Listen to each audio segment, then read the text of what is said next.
যুক্তরাষ্ট্রের ৪৭তম প্রেসিডেন্ট হিসেবে ট্রাম্পকে শপথকে কেন্দ্র করে ক্যাপিটল হিলে থাকছে দিনব্যাপী নানান আয়োজন। থাকছেন সাবেক প্রেসিডেন্ট, ফেডারেল কর্মকর্তা সহ ট্রাম্প ভক্তরাও। এ নিয়ে আলোচনা করতে নিউ ইয়র্ক থেকে যোগ দিয়েছেন ডেমোক্রেট নেতা অ্যাটর্নি মঈন চৌধুরী, চট্টগ্রাম বিশ্ববিদ্যালয়ের আন্তর্জাতিক সম্পর্ক বিভাগের অধ্যাপক ডক্টর ফরিদুল আলম এবং ফ্লোরিডা থেকে যোগ দিচ্ছেন আমাদের সহকর্মী এস এম সোলাইমান। জনাব মঈন চৌধুরী এবং জনাব ফরিদুল আলম, আপনাদের দুজনকেই স্বাগত জানাচ্ছি ইন্ডিপেন্ডেন্ট টেলিভিশনে। তবে শুরুতেই চলে যেতে চাই আমাদের সহকর্মী এস এম সোলাইমান, যিনি ফ্লোরিডা থেকে আমাদের সাথে যুক্ত হচ্ছেন। সোলাইমান, যেটি জানতে চাই যে প্রেসিডেন্ট শপথ নেওয়ার আনুষ্ঠানিকতাগুলো আসলে কি হয়?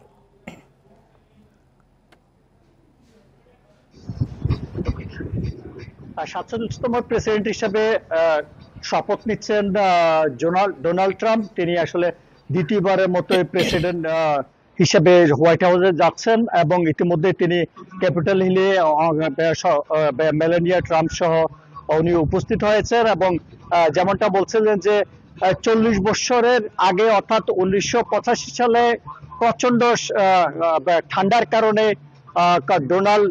রিপাবলিকান প্রেসিডেন্ট ডোনাল্ড রিগান তিনি এই ইনডোরে প্রথম 40 বছরের মধ্যে ইনডোরের ভিতরে অর্থাৎ ক্যাপিটল হিলের সারাউন্ডের ভিতরে তিনি শপথ অনুষ্ঠানে অংশ নিয়েছেন। এর আগের সবগুলো প্রেসিডেন্ট তাদের শপথ অনুষ্ঠান আসলে বাইরে করে থাকেন, কিন্তু এবার আজকের তাপমাত্রা প্রচন্ড হিমাঙ্কের নিচে, সেজন্য আসলে তিনি ভিতরে অবস্থান নিয়েছেন এবং তার মার্কিন প্রধান বিচারপতি জন রবার্ট তিনি শপথ বাক্য পাঠ করাবেন। গতকালকে আজকের শপথের আগের দিন অর্থাৎ গতকাল সন্ধ্যায় তিনি তার ভাষণে বলেছেন যে আসলে তার ভক্ত সমর্থক কিংবা কোনো অতিথিরা যেন অসুস্থ না হয়, সেজন্য তিনি বাইরে কোনো শপথ অনুষ্ঠান কিংবা আনুষ্ঠানিকতা করতে চান না। আরেকটা বিষয় আপনাকে জানিয়ে রাখি যে বর্তমান প্রেসিডেন্ট জো বাইডেন সপরিবার এবং ডোনাল্ড ট্রাম্প পরিবার কিছুক্ষণ আগে তিনি হোয়াইট হাউসে একসাথে ওনারা চা খেয়েছেন এবং এরপরেই ডোনাল্ড ট্রাম্প এবং একটু জানতে চাই যে দায়িত্ব নেওয়ার আগে থেকেই কি ট্রাম্প অনেক সিদ্ধান্ত দিচ্ছেন?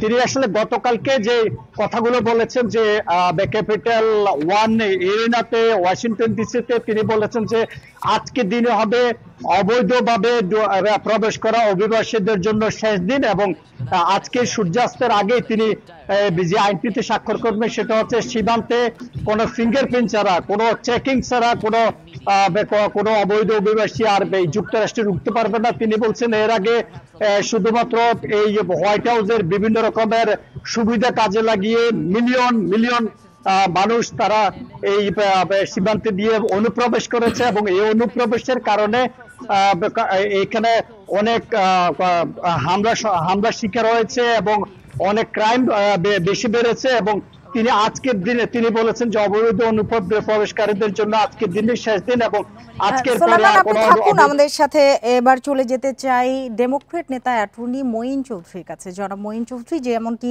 আমাদের সহকর্মী বলছিলেন যে কাল ওয়াশিংটনের সমাবেশে যে বক্তব্য অধিবাসীদের নিয়ে ট্রাম্প দিয়েছেন যে কাল সূর্যাস্তের সময় থেকে আমাদের দেশে অনুপ্রবেশ থামবে, আপনার কাছে একটু জানতে চাই যে অবৈধ অভিবাসী নিয়ে নির্বাহী আদেশ দিলে কত সংখ্যক বাংলাদেশি চাপে পড়বে? ধন্যবাদ। প্রথমে I want to congratulate Donald J. Trump as the 47th president of the United States of America. আমি ডেমোক্রেট পার্টি ডিস্ট্রিক্ট লিডার, কিন্তু this is the country of democracy এবং আমরা সবাই এটা বিশ্বাস করি নির্বাচনী প্রক্রিয়া নির্বাচিত হয়েছে। Next 4 years he will execute all his ক্ষমতা যা আছে সেই করবে, কিন্তু নির্বাচনী প্রতিজ্ঞা অনুযায়ী ডোনাল্ড ট্রাম্প যে নীতিগুলা দেওয়ার কথা, এক্সিকিউটিভ অর্ডার দেওয়ার কথা, এর মধ্যে একটা অবশ্যই গুরুত্বপূর্ণ, যেটা হচ্ছে বর্ডার সিকিউরিটি নিয়ে করবে এবং অভিবাসী যে আপনার অবৈধ বিতরণের কথা বললেন এটা অনেকদিন যাবত চলে আসছে। এর মধ্যে এন্ডিং সিটিজেনশিপ বার্থ রাইট যেটা, ওইটা নিয়েও সে এক্সিকিউটিভ অর্ডার দেবে। সবগুলা বিষয় কিন্তু খুবই গুরুত্বপূর্ণ, কিন্তু আপনাদেরকে বুঝতে হবে অবৈধ অভিবাসী কারা।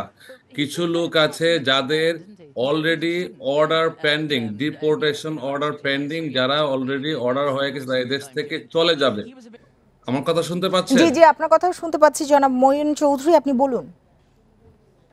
কথা হচ্ছে সবার জন্য বলছি, ডিপোর্টেশন যারা হচ্ছে নির্বাচনী প্রচারণায় ছিল, যারা অলরেডি এই দেশ থেকে বিতাড়িত হওয়ার কথা, অলরেডি ফাইনাল কোর্টের অর্ডার আছে, they should be they are remove from this country, ওগুলাকে সে প্রথমে ধরবে। যাদের ক্রিমিনাল রেকর্ড আছে, অর্থাৎ তারা হয়তো ক্রিমিনালি কনভিক্টেড ফেলন্স, এবং তারা এই দেশ থেকে বিতাড়িত হওয়ার কথা, যার যার ফাইনাল অর্ডার আছে, they should be remove immediately. ওই ক্ষেত্রে ফিউজিটিভ ইউনিট কাজ করবে। বাংলাদেশি সংখ্যা কতটুকু বলা খুবই কঠিন, কারণ এই জিনিসটা কিন্তু বাংলাদেশ হিসাবে আসে না। আর বাংলাদেশ সরকারেরও কোনো নীতিমালার মধ্যে এই নাম্বারটা পড়ে না, যেহেতু অন্যভাবে তারা আমেরিকায় আসার পরে বাংলাদেশ সরকারের যোগাযোগ নাই। তো যেই জিনিসটা মঈন হচ্ছে চৌধুরী, আপনি থাকুন আমাদের সাথে। এবার চলে যেতে চাই অধ্যাপক ফরিদুল আলমের কাছে। জনাব ফরিদুল আলম, যেটি জানতে চাই যে বাংলাদেশ যুক্তরাষ্ট্র সম্পর্কে কোনো বদল আসতে পারে কি? আপনাকে ধন্যবাদ। আমিও ডক্টর চৌধুরীর মতো, মিস্টার চৌধুরীর মতো ডোনাল্ড ট্রাম্পকে অভিনন্দন জানাই। আমেরিকা গণতন্ত্রের দেশ, গণতন্ত্রের প্রকৃষ্ট একটি উদাহরণ। আর আপনার প্রশ্নে এখন আসি যে বাংলাদেশ এবং যুক্তরাষ্ট্রের সম্পর্কে কোনো পরিবর্তন আসছে কিনা। আহ, সেটি তো কিছুটা আসাটাই স্বাভাবিক, কারণ আপনি দেখেন ডোনাল্ড ট্রাম্পের নির্বাচনকালীন প্রতিশ্রুতির মধ্যে কিন্তু অভাবনীয়ভাবে তিনি বাংলাদেশের নামটি উচ্চারণ করেছিলেন, যে উচ্চারণটি মিস্টার চৌধুরীও বলতে পারবেন যে অতীতের যে মার্কিন নির্বাচনগুলো হয়েছে, আমরা কিন্তু নির্বাচনকালীন সময়ে কোনো মার্কিন প্রেসিডেন্টকে বাংলাদেশের নাম ধরে এরকমভাবে কোনো গুরুত্বপূর্ণ বিষয়ে কথা বলতে শুনিনি। এবং যে তিনি যে বিষয়টিতে কথা বলেছিলেন নির্বাচনকালীন সময়, সেটি হচ্ছে সংখ্যালঘুদের নিরাপত্তার যে বিষয়টি, সেটিকে তিনি গুরুত্ব দিয়েছিলেন। এবং আমাদের নিশ্চয়ই মনে আছে তিনি যখন ৪৫তম প্রেসিডেন্ট হিসেবে দায়িত্ব পালন করছিলেন ২০১৭ থেকে ২১ সময়ের মেয়াদে, সেই সময়ও কিন্তু বাংলাদেশের সংখ্যালঘুদের নিরাপত্তা সংক্রান্ত বিষয় নিয়ে তার কাছে কিন্তু এক ধরনের নালিশ গিয়েছিল বলা যায়। এবং মার্কিন প্রশাসনের পক্ষ থেকেও কিন্তু এক ধরনের উদ্বেগ তখন প্রকাশ করা হয়েছিল।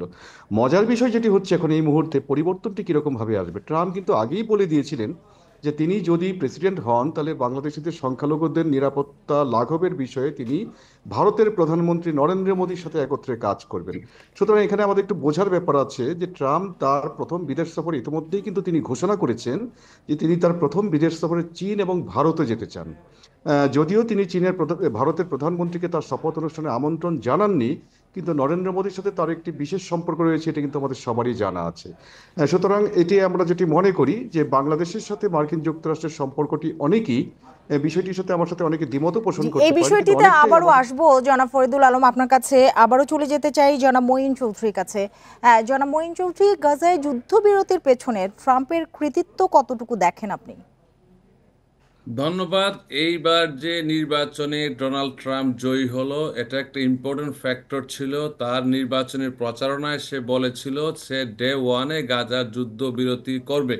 সো অনেকে আমরা ভাবতেছি যেটা তারই কৃতিত্ব, কিন্তু আসলে হচ্ছে কি, এই যে ডিলটা হয়েছে, এই ডিলটা মে 2024-এ এইরকম ডিলটা হওয়ার কথা ছিল, কিন্তু ডিপ্লোমেসি এবং হামাসের কারণে, হামাসরা এগ্রি হয় না এবং নেতানিয়াহু ক্যাবিনেট এগ্রি না হওয়ার কারণে, এই টানাপোড়েন চলার কারণে এতদিন লম্বা হয়েছে। কিন্তু এখন ফাইনাল ডিলটা হয়েছে, এই ক্ষেত্রে কৃতিত্ব ডোনাল্ড ট্রাম্পকেও দেওয়া যায়, কিন্তু আমরা মনে করি বাইডেন যে কাজগুলো করে গেছে খুব ধীর গতিতে হলেও দুইটা পক্ষে যে যার মতো দেখে। ডেমোক্রেটরা মনে করি আমরা যে আমাদের বাইডেন প্রশাসনের কৃতিত্ব, রিপাবলিকানরা মনে করবে এটা ট্রাম্পের কৃতিত্ব। তবে জনসাধারণ ভাবতেছে এটাই সত্য যে ট্রাম্পের ঘোষণার মধ্যে ছিল যে গাজা যুদ্ধবিরতি করবে, এজন্য তাকে অনেক ভোটও পেয়েছে। এটার প্রেক্ষিতে অনেক মুসলমান তাকে ভোট দিয়েছে, এটা তার জয়ের একটা বড় কারণ।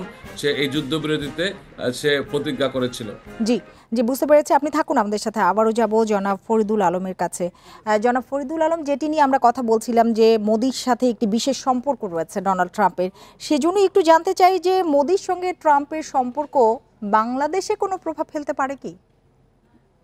বাংলাদেশের প্রভাব যেটি আমি মনে করি সরাসরি প্রভাব না পড়লেও এখন মার্কিন প্রেসিডেন্ট হিসেবে যিনি দায়িত্ব নিতে যাচ্ছেন ডোনাল্ড ট্রাম্প, তিনি কিন্তু এই যে এই মেয়াদে যে নির্বাচিত হয়েছেন কতগুলো অঙ্গীকারের উপর ভিত্তি করে, যে অঙ্গীকারগুলোর মধ্যে অন্যতম ছিল মার্কিন যুক্তরাষ্ট্রের যে মেক আমেরিকা গ্রেট অ্যাগেইন, যে তার স্লোগানটি, সেই স্লোগানটিকে ধারণ করা, যুদ্ধ কমানো, সহিংসতা কমানো, যেটা নিয়ে মার্কিন যুক্তরাষ্ট্রের লোকজন অত্যন্ত রকমভাবে আপনার খুব বিরক্ত হয়ে আছে। আর আরেকটি খুব গুরুত্বপূর্ণ বিষয় হচ্ছে মার্কিন যুক্তরাষ্ট্রের যে অর্থনীতির বিষয়টি, অর্থনীতি কিন্তু বিগত বছরগুলো ধরতে ভালো যাচ্ছে না, এবং ট্রাম্পের আগের মেয়াদে কিন্তু তিনি অর্থনীতিতে ভালো সাফল্য দেখিয়েছিলেন।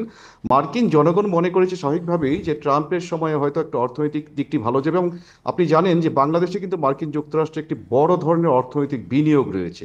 সুতরাং তিনি স্বাভাবিকভাবেই চাইবেন যে ভারতের সাথে যে সম্পর্ক বাংলাদেশ নিয়ে, সেটিকে আসলে আম, আহ, যেন সর্বাগ্রে প্রাধান্য পায় বাংলাদেশের গণতান্ত্রিক যে ব্যবস্থা, গণতান্ত্রিক ব্যবস্থা যে প্রত্যাবর্তনের যে বিষয়টি, সেই বিষয়টি, এবং সেই বিষয়টি হয়তো মূল কারণটি হচ্ছে যে মার্কিন যে বিনিয়োগকারী যারা রয়েছে বাংলাদেশে বিনিয়োগ করছে, এবং আপনি জানেন সবচেয়ে বেশি বিনিয়োগ কিন্তু মার্কিন যুক্তরাষ্ট্রের পক্ষ থেকে হচ্ছে।